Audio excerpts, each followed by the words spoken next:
sur France Inter. 7h52, Patricia Martin, ce matin, vous recevez le journaliste italien de la Repubblica, Paolo Rumiz. Oui, reporter de guerre, Paolo Rumiz, écrivain voyageur. Depuis toujours, il se frotte aux parois rocheuses de son pays. Et il y en a beaucoup en Italie. La légende des montagnes qui naviguent vient de sortir en France. Bonjour Paolo Rumiz. Bonjour à vous. Dans ce livre, La légende des montagnes qui naviguent, donc, vous envisagez la montagne comme une rédemption. C'est-à-dire que vous dites qu'au fond, c'est grâce à elle, à cette montagne-là, à ces montagnes-là, que la planète se sauvera de la catastrophe écologique. Disons que c'est une espérance. La montagne, c'est un lieu où tu peux trouver des choses très négatives. C'est-à-dire, c'est le point plus sensible de la planète. C'est la montagne qui se désertifie plus vite. C'est des paysages abîmés. Une montagne qui toujours regarde à la plaine pour chercher dans la plaine la réponse à ses problèmes. Mais la réponse des problèmes de la montagne reste dans la montagne. Donc, j'ai beaucoup de confiance dans ceux qui choisissent la montagne pour expérimenter des formules de développement différents à la globalisation actuelle. Marcher, puisque vous l'avez beaucoup fait, vous avez parcouru la montagne aussi avec des moyens de locomotion, mais vous avez beaucoup marché. C'est un acte métaphysique. Vous recommandez notamment aux politiciens de descendre de leurs hélicoptères et d'aller marcher. Oui, bien sûr. Il faut regarder les choses, il faut regarder les gens dans les yeux. Le voyage est composé pas simplement de paysages, mais aussi de rencontres. Donc, la montagne, c'est un lieu où les rencontres sont plus rares et beaucoup plus intenses. J'ai fait dans la montagne des rencontres inoubliables. La première fois que j'ai vu Walter Bonatti, par exemple, j'étais avec mon papa au refuge Couvercle, du côté français du Mont Blanc. Et quand je suis entré, j'ai réalisé que j'avais dans la table, à 2 mètres de moi, tous les Gotha de l'alpinisme mondial. Il y avait lui, il y avait des maisons, il y avait Gary Hemming. Il se moquait de Bonatti parce qu'il avait une marmotte dans ses bras. Et il y avait Pierre Mazot qui disait « Tu as toujours du succès avec les femmes ». Donc j'avais 16 ans, donc imaginez-vous l'émotion que j'ai vécue dans ces moments. Il y a de quoi effectivement éveiller une vocation et faire rêver un jeune garçon. Il y a aussi des anonymes que vous rencontrez. Alors il y en a beaucoup au cours de ces pérégrinations. Mais j'ai noté par exemple Donata. Donata, c'est une maîtresse femme avec une énorme chevelure qui tue le cochon, qui taille son bois, enfin qui a une vie de mec, quoi, on peut dire. Ah oui, une histoire formidable d'une femme qui travaillait dans une banque, dans la vallée. Et à un certain moment, elle a décidé, j'en ai assez. Elle s'est mariée avec un berger.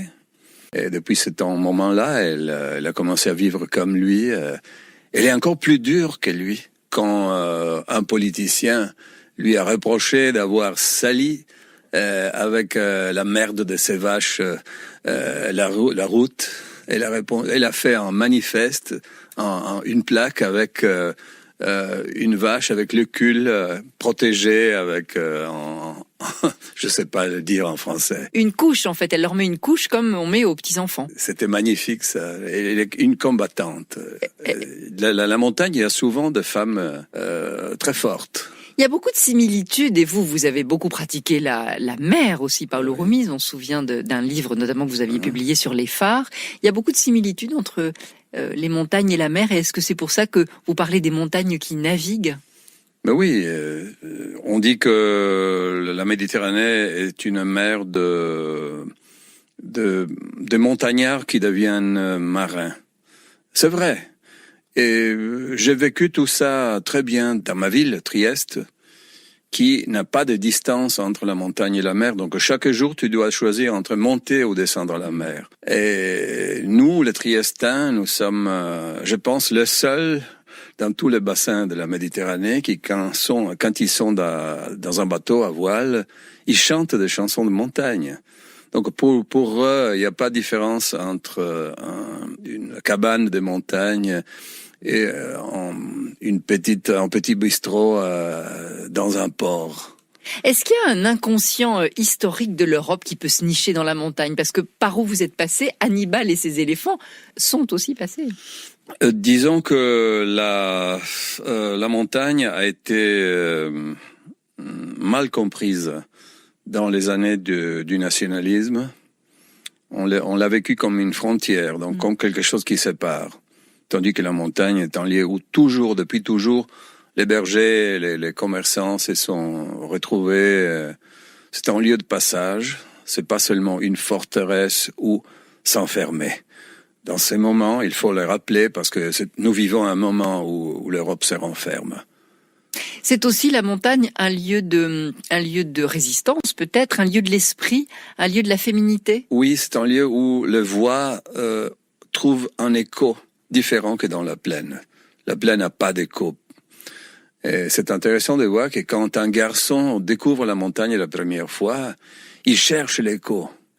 Il est touché de la découverte que sa voix peut lui retourner. Donc, la montagne est une grande expérience acoustique. Est-ce qu'il faut dire d'ailleurs la montagne ou les montagnes? J'y avais jamais pensé, mais je dirais les montagnes. Pourquoi? Oui, c'est une archipel de mondes très différents.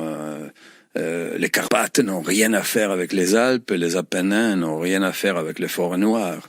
Donc je dirais au pluriel. Bon, eh bien, on gardera donc les montagnes. Je rappelle le titre de votre livre, Paolo Rumi. Ça s'appelle La légende des montagnes qui naviguent, traduit de l'italien par Béatrice Vierne, et c'est paru chez Artaud. Merci.